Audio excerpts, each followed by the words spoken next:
ఇక కర్మ ఏమిటంటే ఈ రోజుల్లో ఆ తల్లి నిజంగా పాపం భర్త ఉంటే భర్తతోనైనా ఏదో మాట్లాడు, వాడు లేకపోతే చచ్చిపోతుంది ఆవిడ అన్యాయంగా ఒంటరితనంతో.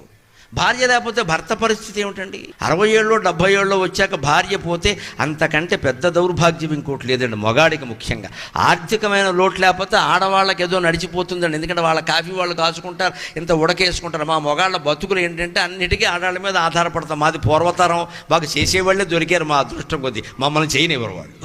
అందుకే ఏమన్నా జరిగిందంటే ఇక వీడు అవుట్, వీడు కాఫీ ఇచ్చేవాళ్ళు లేరు ఇక్కడ ఇంట్లో. ఎందుకంటే భార్యను అడిగినట్టుగా కోడలను అడగలేమమ్మా, కష్టం అది.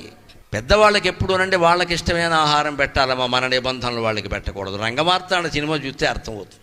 అందులో ప్రకాష్ రాజ్ కోడలో మీకు డైట్ ఫుడ్ తెచ్చాను పొద్దున్నే, ఏదో పెద్ద కాస్త మనుషులు తినే ఫుడ్ పెట్టమ్మా అని చెబుతాడు. ఎందుకని ఆ ముసలాడు వాళ్ళకి 70 ఏళ్ళు 80 ఏళ్ళు ఉన్న వాడికి ఏదో పొద్దున్నే పులిహార తినాలని ఉంటుంది, పెసరట్టు తినాలి, ఉప్మా. నువ్వు వాడికి ఆరోగ్య సూత్రాలు చెబుతావు ఇక్కడ. వాడికి ఆరోగ్యం 10 ఏళ్ళ వాడికి చెప్పండి.